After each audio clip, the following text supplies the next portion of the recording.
Okay, so I just got done watching Blackwater Abyss, and I've seen this movie 3 times since it originally came out in 2020. And I want to set this review up for you guys a bit. So, the first Blackwater film, which came out in 2004, I believe, um, it's nothing amazing, but I thought it was a very effective and well done creature feature.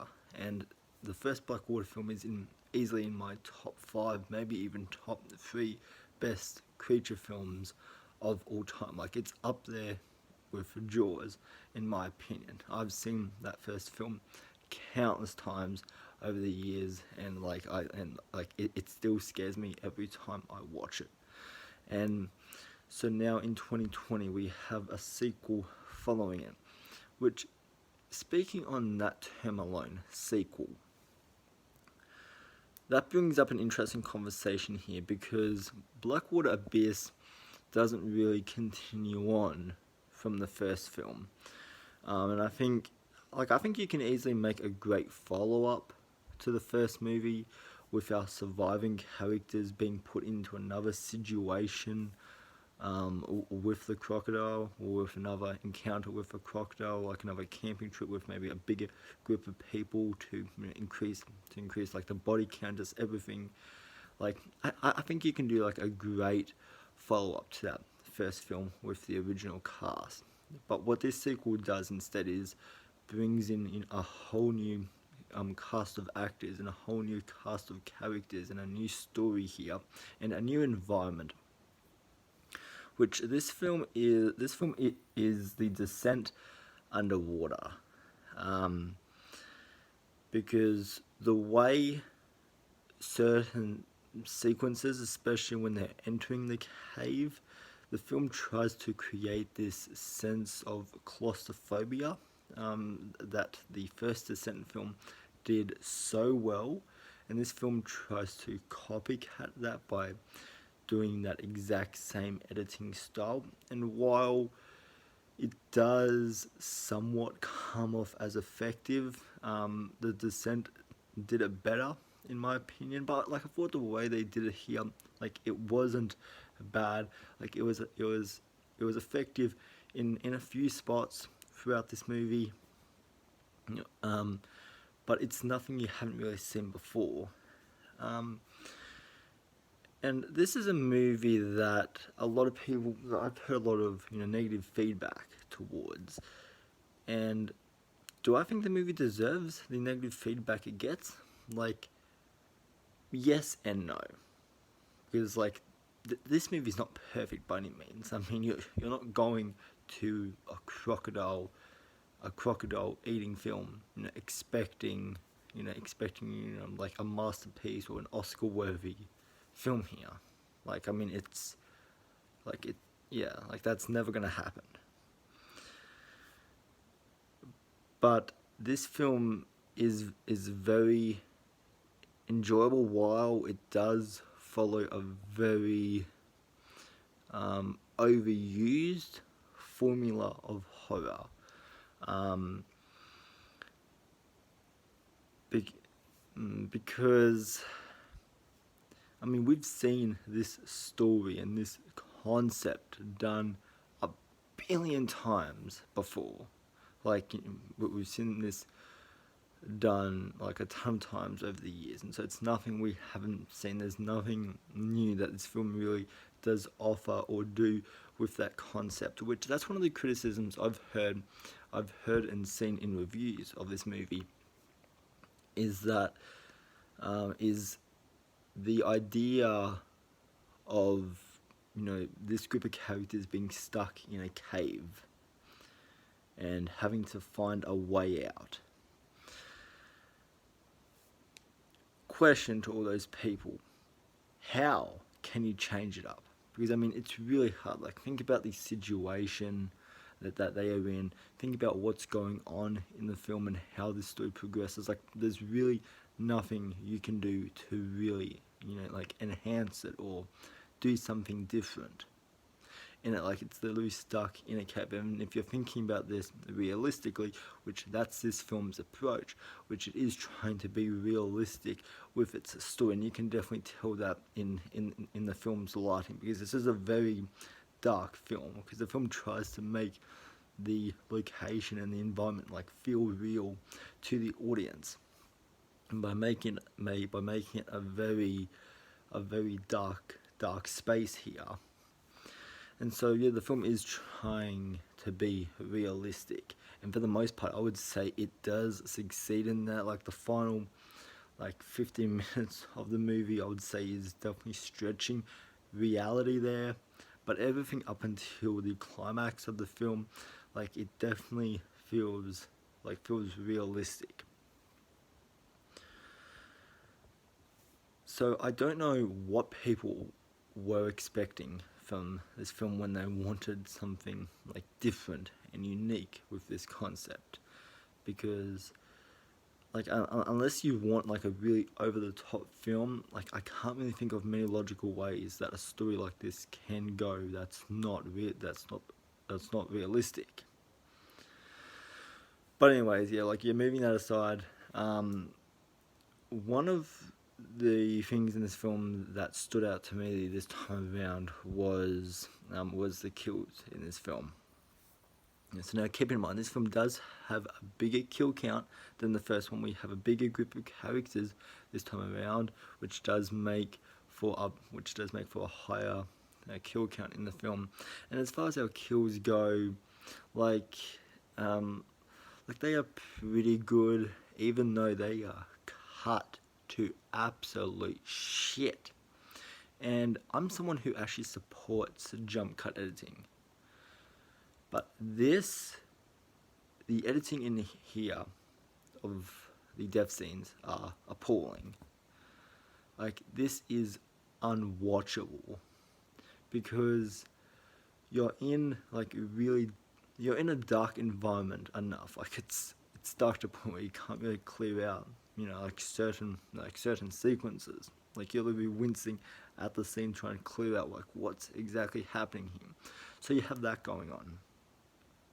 Second of all, the water is murky, and so jump cutting the fucking camera around from one shot to another shot in like 10 seconds of footage, it doesn't make for a very effective or realistic death. And like I'm someone who's all for like that editing, but since you can't clear out a single goddamn image that is going on because the camera is like it's all shaky and shit, like what was the editor thinking when they cut these death scenes together? Like I'm just wondering who actually said, like, do you know what we should make these death scenes like very choppily edited? Like whose executive said that was a good idea, and who signed off on that? Because it is not a good idea. Like all of the gore and the carnage that we do get in here, like there is like a decent amount of it in here. While it's very hard to see, there is certainly some gore in here. There's certainly some some cuts, and some there's like some people who get eaten who survived, and like all of the makeup looks pretty good in here. There was one death in the film that I thought was like a little bit surprising and effective, like the way it was kind of shot, and like the way that they built up the suspense in this sequence. There's a death scene towards the end, where with these two characters that are trying to get out of the cave, and one of them goes under the water twice. The first time he doesn't see the croc, the second time he doesn't, and then the third time you get a glimpse of the croc that it's in this area. And I thought that death was a very effective way of creating suspense for the kills for a kill scene in this film. And speaking of suspense, all of the suspense in this film is really, really well done. Yeah, from basically the moment that they get to this, like, cave, like, there's some great suspense throughout this film. Like, even in a very simple sequence as they are in a car, and they are talking about what the weather will be like, and about some missing hitchhikers. And yeah, like, I thought that was a very effective, like, conversation for where this story does eventually go, and it creates that suspense, it creates that fear, really well, actually. And then when they actually get down there, like, nobody knows that they're here, so they can scream as loud as they want, but they are underwater here. They are underneath the fucking surface of the earth.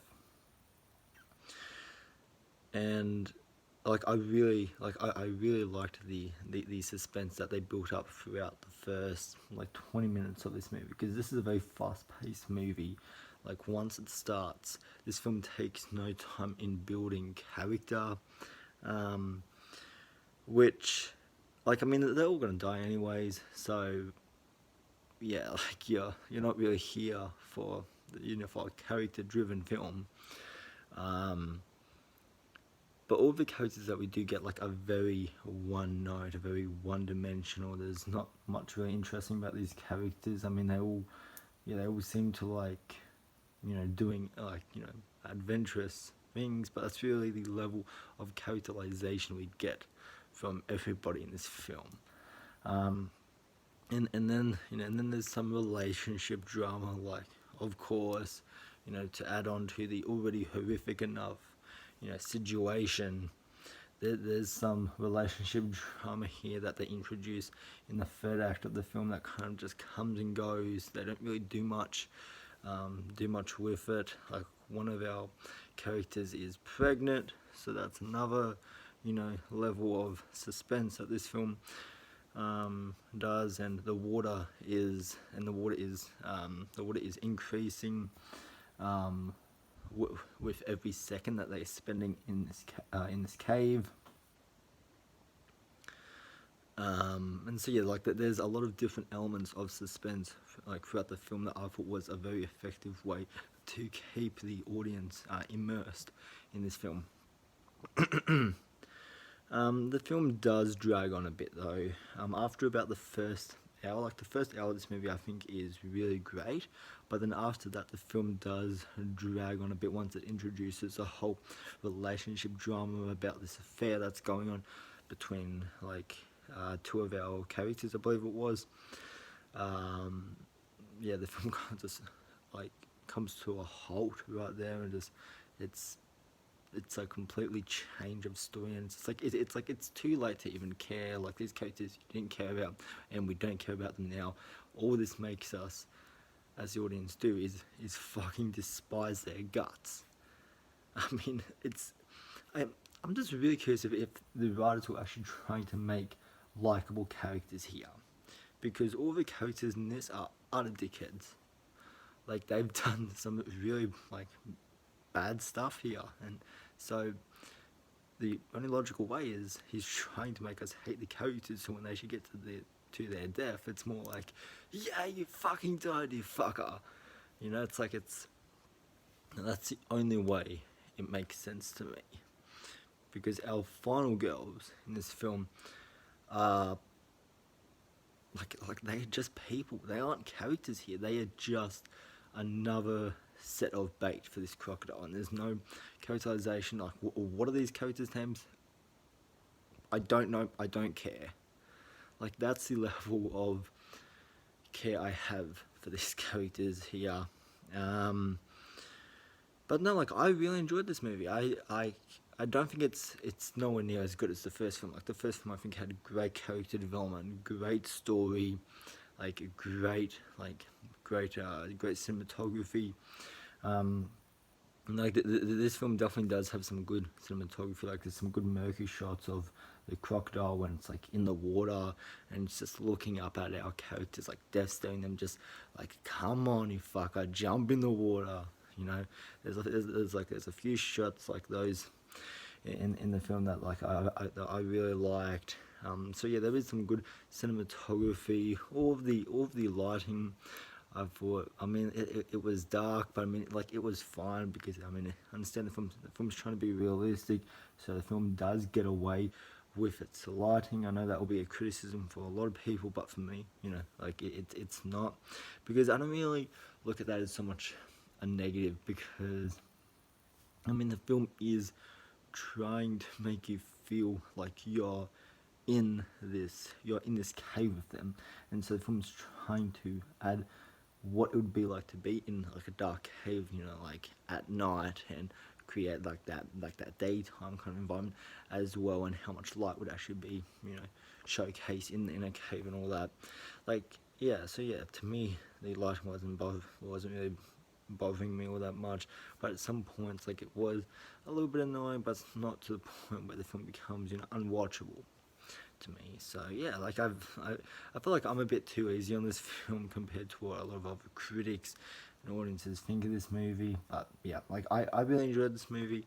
I would highly recommend it if you are a feature fanatic, because I have a feeling there is a lot to enjoy in here. While it's not going to be everyone's cup of tea, like, I'm hoping some people, yeah, really like this film. If you like the first, there is definitely some there's definitely some enjoyment to be had in here, but just lower your expectations, and you will have a good time with this movie for sure.